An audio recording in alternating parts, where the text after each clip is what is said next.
Jennifer, not sure where you want to start today. I did see the story, though, talking about Quebec reducing Montreal's weight, if you will, and I guess that means importance provincially. What's this about? Well, it's on the CMM. So your listeners may remember the Montreal Urban Community. So some time ago, it was replaced by the CMM. And when Madame Harel, Louise Harel, was the municipal affairs minister back in the day, when she forced the municipal mergers and all those wonderful things that people will recall with delight, she also determined to give Montreal more weight on that body, which is now called the CMM. And that comprises, I think it's about 84 municipalities. So it's, like the 450 Montreal, the 20, the forced merged, demerged cities on the island of Montreal. And Montreal has a preponderant weight on that body. So Montreal's population has been declining, whereas in 2005, it was 51%. It's gone down to 46% because, as a lot of people know, people are moving off the island. They're moving to the South Shore. They're moving to the North Shore, Laval, wherever, because it's more affordable. For whatever reason, they're doing that. And now the CAQ is proposing to make that change.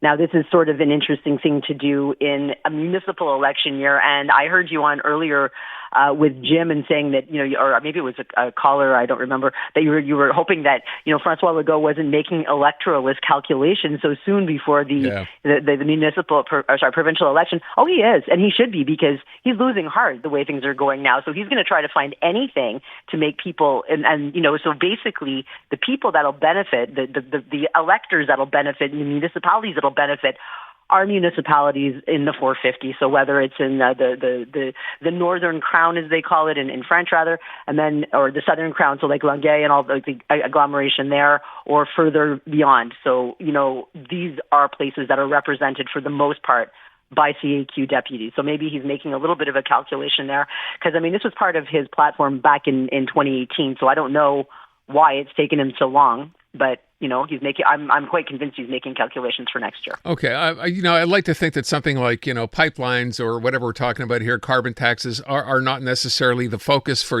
trying to win some political support back. But maybe you're right. Maybe it's never too early and never too late, I guess, to keep trying. But what do you make of this idea? So you heard, I don't know if you heard Eric Girard, the finance minister, when asked the question. Look, the rest of Canada, we know inflation came in at 1.7% for the month of April, lower than it was the month before. Everywhere in Canada, of course, except Quebec. We're not part of the federal carbon tax, so we're not getting any money back. He was asked if we can go ahead and consider this, and the answer was basically no. Go ahead. Sorry. No, I was going to say, so he, I think Eric Girard's answer was, we'd rather, give you fiscal relief, in other words, a tax cut. And then he pointed out, believe it or not, that there's one coming from the feds, because Mark Carney has said that we'll be getting one there, and that's why we're not going to touch the gas tax. We'll be paying more than most people.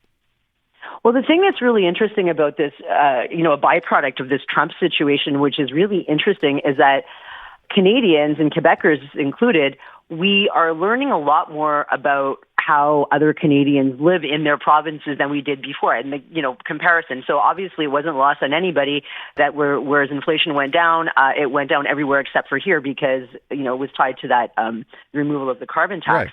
So Quebecers are aware of this. So I heard your question of the day and asking about the pipelines and stuff like that. So in the same poll where they're saying that we've got the 55% social acceptability for pipelines now versus what it used to be, and of course you've got Francois Legault making interesting noises about that. You also had 56% of people saying that they're bien tannés with paying too much for gas. And in CAC-land, they're paying even less than we are. We're paying more in Montreal because we have a surcharge for for public transit and stuff like that. But Quebecers, and when you go off the island of Montreal, this is a really interesting phenomenon. The cars get way bigger. So they're paying a little bit less, per liter of gas, but they're putting way more liters into those SUVs and those pickup trucks and whatnot. So he's going to have to start. I know it's easy to say no to Paul Saint-Pierre Plamondon, but I put it when I sent my subjects. I called him the gas Grinch, because this would be something that he could do. I mean, they could find a way. They could find ways. But instead of, sending us gifts with our own tax dollars, and via the checks, I mean, I'm sure people would prefer a sustainable or sustained, break at the pumps because it's expensive, and especially as somebody for people. I don't drive my car a lot. I stick around Montreal quite a bit, but if you're commuting in any way, shape, or form, it's expensive. I wonder though. This idea of what you just said about sending us our own money back when we get a tax break, right? And the government makes a big deal about that. How often can you keep doing that to win elections? Well, I don't think people, if he tries that again, I don't think it's going to work. This is why he's looking for other gimmicks, such as, maybe being seen as for people outside of Montreal as seeing to socket politically a little bit to Montreal, going back to the first topic that we were discussing.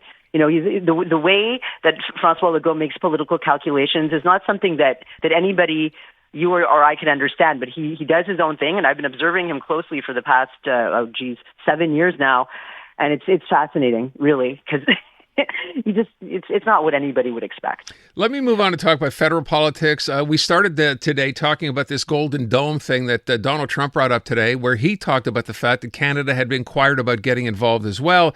This is an anti-missile defense system. We found out about it from the U.S., not from Canada.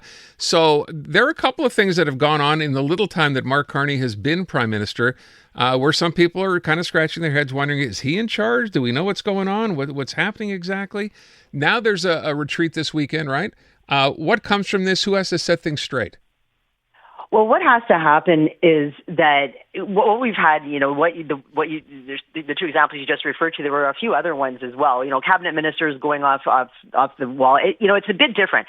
So when you had a situation under Justin Trudeau where nobody was allowed to say anything, including cabinet ministers, where they had to report to staff, they didn't have a communication with the prime minister.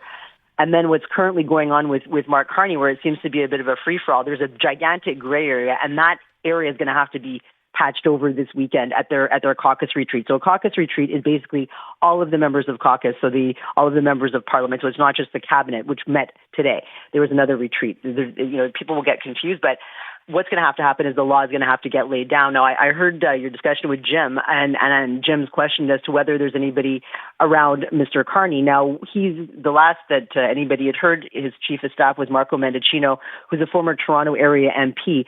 Now, the thing is with Mr. Carney is he's new in politics. So whoever he puts around him is going to have to be exceedingly political. They're going to have to be highly skilled in the art of politics, which isn't necessarily a skill that members of parliament always have. So I don't know. I mean, he might want to enhance his team around him with people who have those political skills that are able to lay down the law and what's acceptable and what's not acceptable. Because a lot of the things that were said over the past couple of weeks, they're not too damaging, but it doesn't look good because, I mean, Mark Carney is kind of come in like a knight in shining armor to the rescue of Canadians, as it seems. And then this is sort of kind of, he's getting injured by a friendly fire. And it's unnecessary, right? As they say, it doesn't necessarily inspire confidence.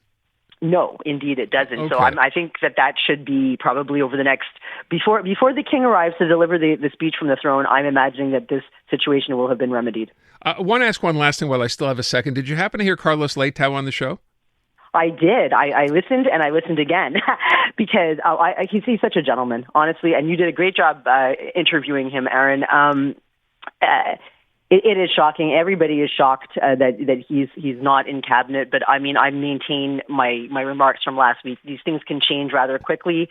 Tweaks will need to be made. And I mean, if the economic team, we'll call them, that are surrounding the prime minister and their dealings with Trump, if they can all benefit from his experience, if they could make him some kind of like a super cabinet minister, maybe that would be the solution. Because from where I'm sitting right now, it's like a hell of a lot of wasted talent.